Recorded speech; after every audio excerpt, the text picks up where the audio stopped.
All right, welcome back to the deep dive. You guys have been busy sending us some seriously heavy reading material on international relations, Oh, yeah. especially with that Kenneth Waltz book, Yeah. Theory of International Politics. It's a classic. It is a classic, and I'm ready to dive deep. We're going to be looking at how nations act on the world stage, all that stuff, power struggles, Power dynamics. alliances, the role of economics. The whole shebang. We are going to be challenging some assumptions today. Absolutely. So buckle up, expert speaker. You ready to dive in? Oh, I'm strapped in and ready to go. All right, fantastic. So right off the bat, Waltz does not pull any punches. No, he doesn't. When he critiques how some researchers test their theories, Mm-hmm. he even calls out a specific study that tried to predict peace Right. based on how power is distributed among nations. Yeah. What was their big mistake? Well, I think what's so fascinating is that they jumped straight to testing But it skipped right to it. without doing any of the groundwork. Yeah. They tried to measure this thing called concentration of power, Okay. but Waltz points out that that's not even a factor in major international relations theories. Huh. The actual theories, the established theories, use a concept like number of great powers or polarity, Okay. which are much clearer terms. So it's like judging a band based on how loud they are Yeah. and not considering anything else about their music. Right, you're missing the whole picture. You're missing the whole picture. You're just Yeah. like, oh, they're loud. Whoa. Okay, great. I get it. And they didn't even connect their chosen variable, this concentration of power thing, back to any theory. So they were just kind of like, oh, this seems important. Yeah, Let's measure it and see what we find. But without that connection back to a theory, their conclusions are meaningless. Oh, so Waltz is basically like, Yeah. you can't just throw data at a wall and see what sticks. That's a good way to put it. Yeah. You got to have that theoretical foundation. And you got to reason Yeah, what you're yeah. doing. Yeah, okay, I got it. Waltz also criticizes their definitions of polarity and power. Mm. He says they're confused, vague, and fluctuating. Yeah, he doesn't mince words. He does not mince words. All right. So, lesson one for everyone. Lesson one. Define your terms. It's important. It's super important. All right, next All right, up, yeah. we've got economic theories of imperialism, Right. like those from Hobson and Lenin Mm-hmm. and all those neocolonialism folks. These theories Yeah. basically say that capitalist nations are inherently aggressive, They're pushing outward. pushing outwards because of their internal economic problems. we gotta. But Waltz ain't buying it. He's not convinced. He's not convinced at all. He really dissects these theories and finds them to be quite flawed. Right. You know, he acknowledges that excess capital might seek higher profits abroad. Okay, yeah, that makes sense. But whether that leads to imperialism is actually a political question. It's not just a simple economic equation. Right. It's not just, oh, we have extra money, let's go conquer. Right, so the country might have a ton of cash, but choose to just, They can invest it domestically invest it at home. or in peaceful ventures Yeah. abroad. Right, imperialism isn't Not automatic. not an automatic outcome of capitalism. No. Right. He even points out that imperialism has existed throughout history Oh, good point. under all sorts of different economic systems. They're not just capitalism. Not just capitalism. Okay, So he suggests using the term imperialism of great power okay. to kind of highlight that it's more about power imbalances than specific economic systems. Which is a bit unsettling when you Yeah. think about it. Yeah, it is a bit unsettled. So if it's not just capitalism driving this whole thing, Right. what's to stop it from happening again and again? It raises the question of the nature of power. Mm-hmm. Where does power come from? How is it used? Yeah. Waltz argues that where these major power imbalances exist, Right. the stronger party will exert its influence over the weaker one. Regardless of their economic system. Regardless. Okay, so this is where he introduces this key distinction Yeah. between what he calls systemic versus reductionist Right. approaches to international politics. Can you break those down for us? Absolutely. So Waltz is championing this systemic approach, Okay. which means you focus on how the overall structure, The big picture. the big picture of the international system, Okay. shapes state behavior. Okay. He contrasts this with reductionist theories, All right. which try to explain outcomes by looking only at internal factors Inside the country. inside the country, Okay. like their economic system Got it. or the personality of a leader. Okay, so a systemic approach would argue that even a peace-loving nation Right. might get pushed into doing some aggressive stuff. Because of the pressures of the system. It's like Yeah. even the friendliest person in the world Exactly. could turn cutthroat in a super competitive office. If the incentives are there, right? Right. If the environment is pushing them in that direction. Exactly, yeah. So Waltz argues that an international system is defined by this thing called anarchy, Right. which is basically the lack of A global a government. global government, a world police, Exactly. There's no one in charge. nobody in charge. Really? So that means the nations are constantly worried about survival. It's a self-help system? It's a self-help system. Yeah. They got to rely on themselves for security. You can't call 911. Can't call 911 when you're a country. Nope. And this leads to The security dilemma. the security dilemma. How does anarchy create this thing? Well, imagine you live in a rough neighborhood Okay? and there's no police. Right, no police. Right. What do? You buy a gun to protect yourself. Seems reasonable enough. Right. Seems totally reasonable from your perspective. Yeah. But what does your neighbor do? They see you buy a gun and they feel a little less safe. Oh. And well. so they go out and buy a bigger gun. So now we're in trouble, Now you're both worse off. even though neither of us actually wanted to. Ex- Fuck have an arms race. Yeah. That is the security dilemma. In a nutshell. In a nutshell. Yeah. Everyone's trying to protect themselves, Trying to stay safe. but they end up making each other less safe. Exactly. Got it. And Waltz argues that that dynamic is built into the structure of the international system. It's baked in. It is. Okay, got it. Now, he compares international politics to microeconomics, Right. which seems like a weird pairing at first. It does on the surface. Yeah. But what he's trying to do is highlight how competition and selection Okay. shape the behavior of units, The unit. whether they're firms in a market Right. or states on the world stage. It's all about that competition. It is. Just like businesses battle for market share. Yeah. States are competing for power and security. They got to stay ahead. They do. They got to stay alive. Yeah. All right, I get it. And just like how a business might get pressured into decisions Yeah, they wouldn't otherwise make. They don't want to do it, but they have to Right. because of the market conditions. Right. States are constrained too They are constrained by the international system. by that system. Yeah. All right, got it. Yeah. So even if a state has good intentions, that leader's like, Mhm. oh, we want to be good. We want to do the right We thing. want to do the right thing. A system You can push them in a different direction. can push them to do things they wouldn't normally do. Exactly. And that brings us to a crucial point. Understanding how the system works Mm-hmm. doesn't mean you can just manipulate it to get what you want. No, it's not that simple. It's not a cheat code. No. Waltz gives all these examples of how Yeah. structural constraints can screw things up, Even when people understand the system. even when you know what's going on. Unintended consequences are everywhere. Unintended consequences everywhere.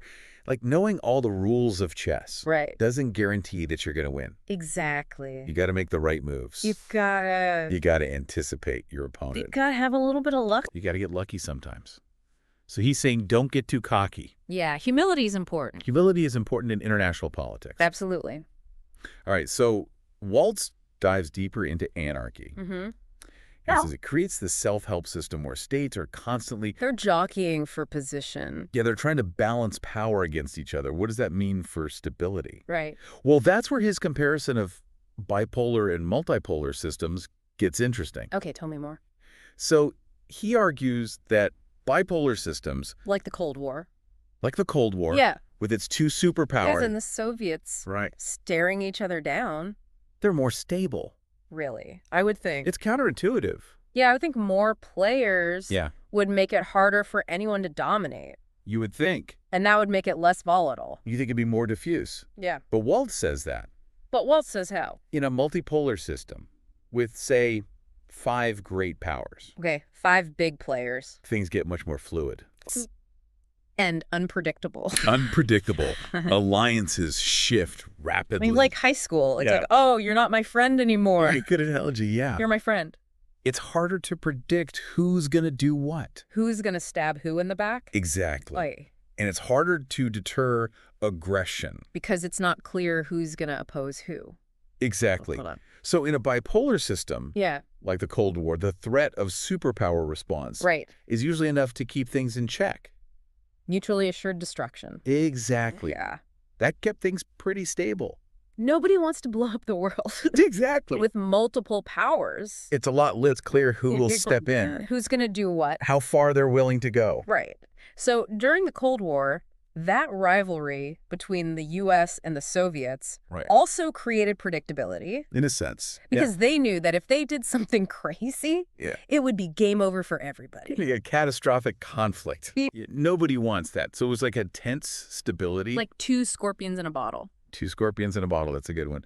But Waltz also says that bipolar systems are less flexible. Yeah, there's not as much room to maneuver. Yeah, those scorpions, They're us. they can't move too much Yeah, without bumping into each other. right. Yeah. So where does that leave us today?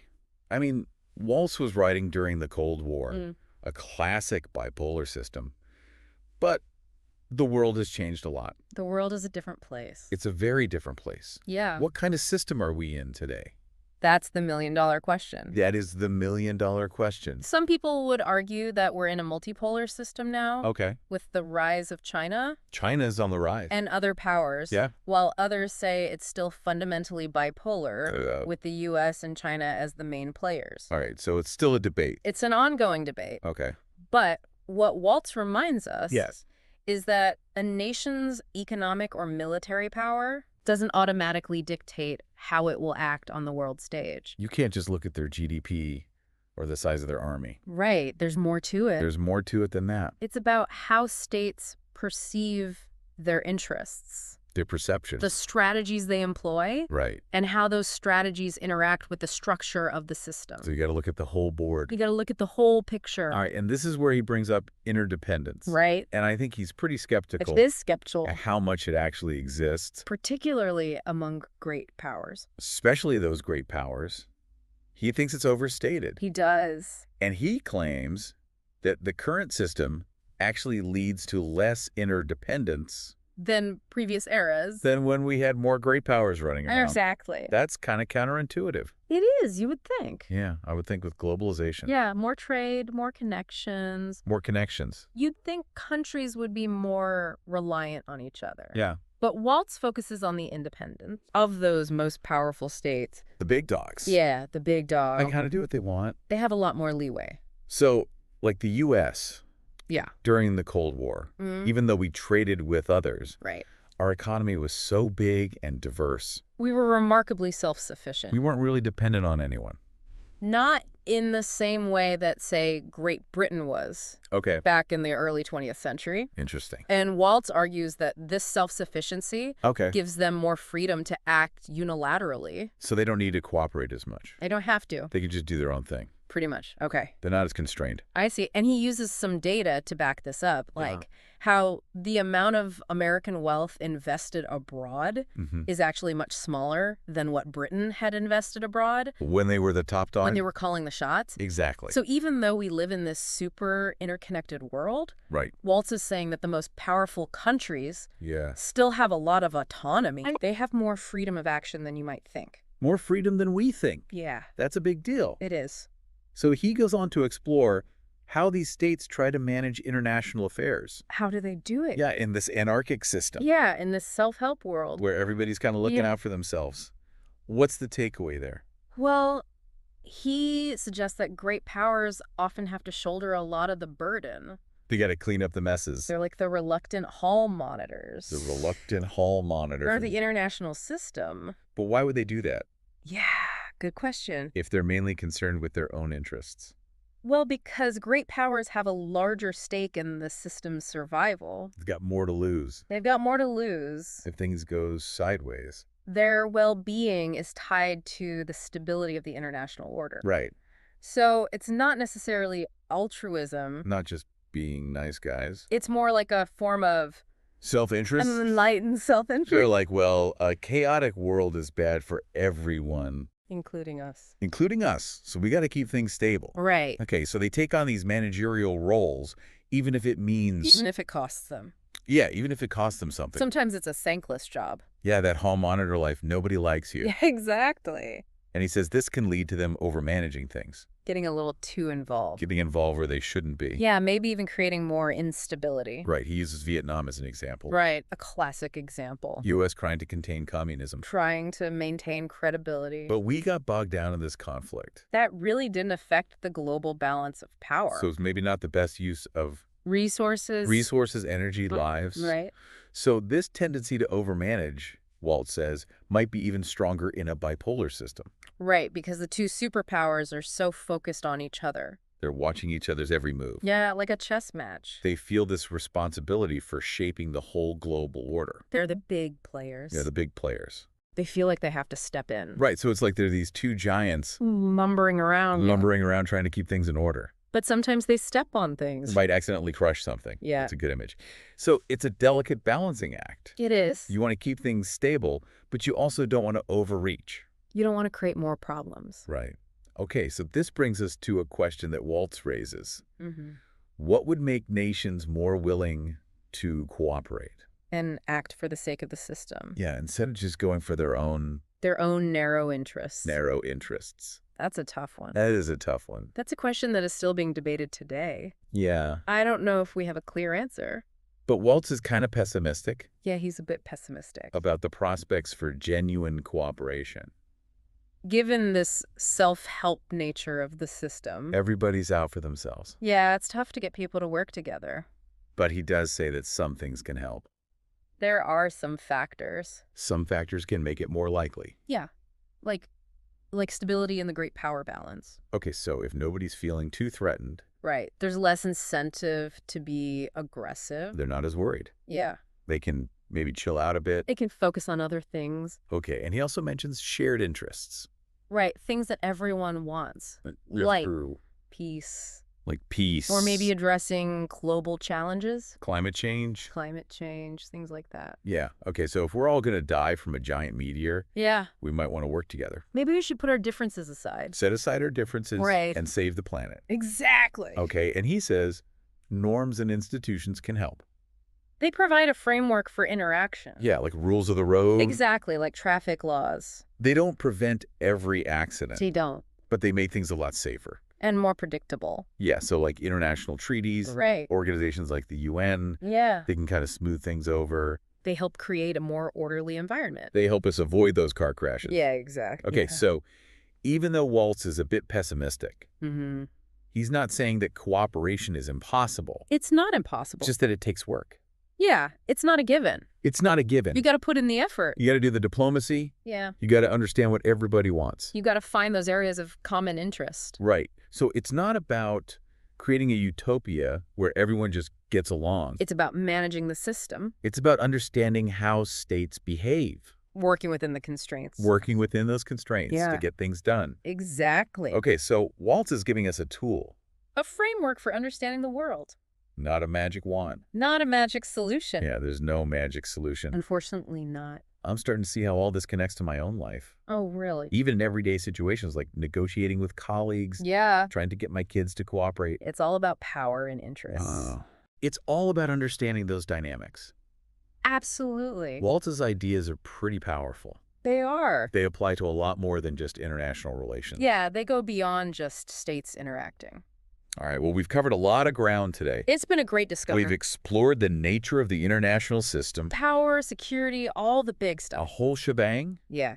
and we've seen how these ideas can be applied to Real world events. real-world events, Right. like World War I, the Cold War. Yeah. Big historical moments. But this is just the beginning. there's so much more to explore. There's so much more to explore in Waltz's work. We haven't even touched on all the critiques Oh, yeah, we got to talk about the critiques. and the alternative perspectives. All right, so stay tuned, listener. Don't go anywhere. We're going to take this deep dive to a whole new level next time. It's going to get even deeper. It's going to get deep. Buckle up. Buckle up. All right, so welcome back to the deep dive. Okay, so before we get into the whole World War I thing, let's go back to that point Waltz makes about power dynamics Okay. in those bipolar versus multipolar systems. Right. Because understanding that is key to figuring out why things Mhm. went so wrong in 1914. Yeah, it's all about context. It is. So, remind me, Okay. what's the big difference between how those two types of systems work? Well, in a bipolar system, Yeah. like the Cold War, you've got those two superpowers. U.S. and the Soviets. Right, and they're laser focused on each other. Okay. Every move they make is Yeah. calculated in relation to the other. Okay. Any gain for one side Yeah. is automatically a loss for the other. It's a zero-sum game. Exactly. They're always trying to one-up each other. Yeah, it's a constant back and forth. But in a multipolar system, Things get a lot messier. Messier how? Well, you've got more players involved. Okay. I mean, alliances can shift rapidly. Right. More folks at the table. Exactly. More potential for backstabbing. It's much harder to predict who's going to make what move.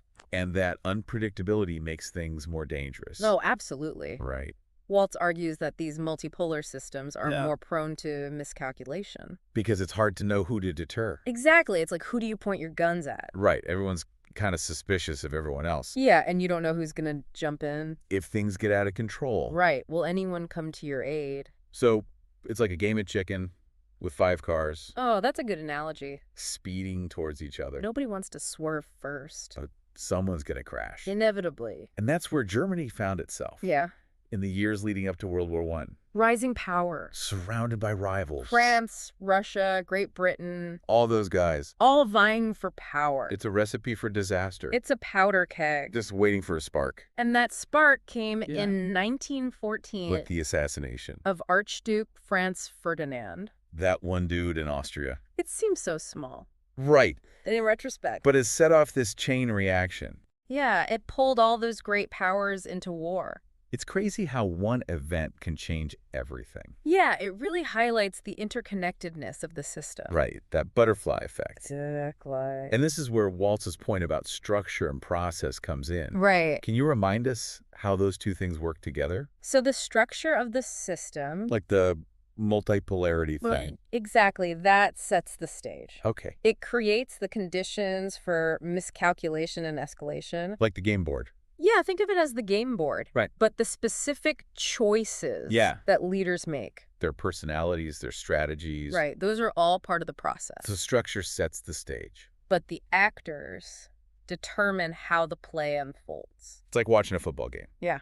You got to know the rules. Right. But you also got to see how the players perform on the field. How they react to each other. How they adapt to the situation. It's not just about the playbook. Right. It's about how the game actually plays out. And this idea of structure and process. Yeah. It's not just for international relations. No, it applies to all sorts of complex systems. Like companies, organizations. Even families. Yeah. It's about how individuals interact within a larger system. Exactly. Okay, so back to Waltz's point about great powers managing the system. Right. He's writing during the Cold War. So he's focused on the U.S. and the Soviets. Yeah, the two big players. And even though they were rivals, Bitter rivals. he says they still played this managerial role. Trying to prevent things from spiraling out of control. Keeping a lid on things. Exactly. And he uses some weird analogies. He does like his analogies. Like comparing great powers to big corporations. Okay, how does that work?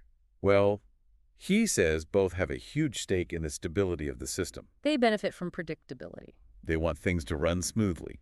Even if it means taking on more responsibility. So it's like a company like Apple might lobby for regulations that benefit the whole tech industry. Right, even if it limits their own profits. Because they know that chaos is bad for business. Chaos is bad for everyone. So they try to manage the system. To protect their own interests. But also, to some extent, the interests of others. It's a delicate balance. And he says smaller players can exploit this. Yeah, they can get a free ride. They know the big guys will step in. If things get really bad. So they don't have to contribute as much. It's like a group project. Oh, the classic group project. Here, some people slack off. Knowing that others will pick up the slack. Exactly. It's the same dynamic. On a global scale. Wow, I never thought of it like that. It's all about incentives. So even though those great powers might seem like they're being altruistic, yeah, Waltz is saying it's really just... It's a form of self-interest. They're looking out for number one.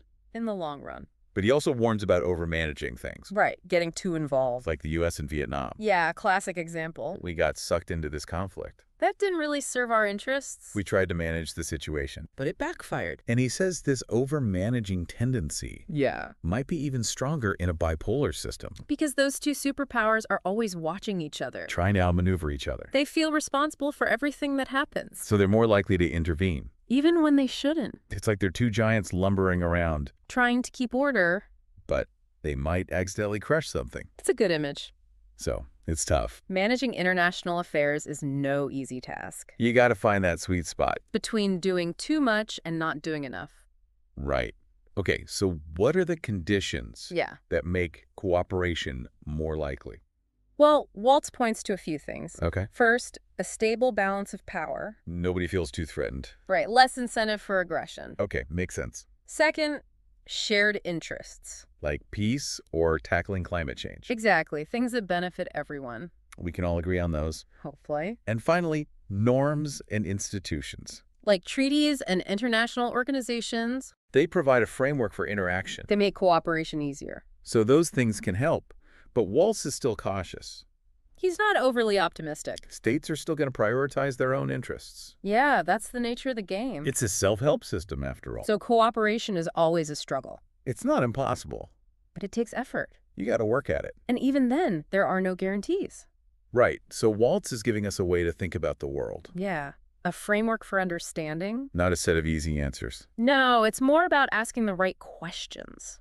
And recognizing the complexities. Yeah. International relations is a messy business. It is. Yeah. And this idea of structure and process, Mm-hmm. it can help us understand it better. It gives us a starting point. Okay, so we've covered a lot of ground with Waltz. We've gone deep. We've explored the system, power dynamics, Hey, the cooperation, big stuff.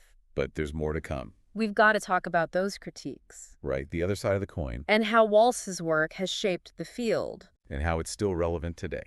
So stay tuned, folks. We keep diving deeper. It's going to get even more interesting. Welcome back to the Deep Dive. We've spent a good chunk of time unpacking Kenneth Waltz's theory of international politics. It's a big one. It is a big one, from security dilemmas to great powers calling the shots. The whole 9 yards.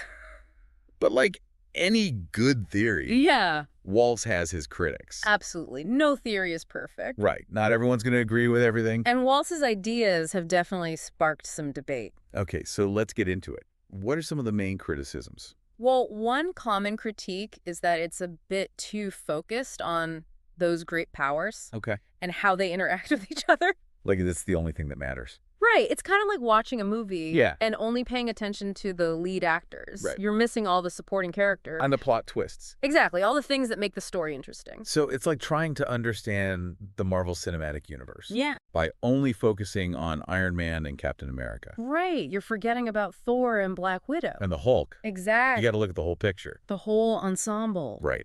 Critics argue that Waltz doesn't pay enough attention to those non-state actors. Like international organizations, Okay. NGOs, multinational corporations. Even terrorist groups, right? Exactly. Those groups can have a huge impact.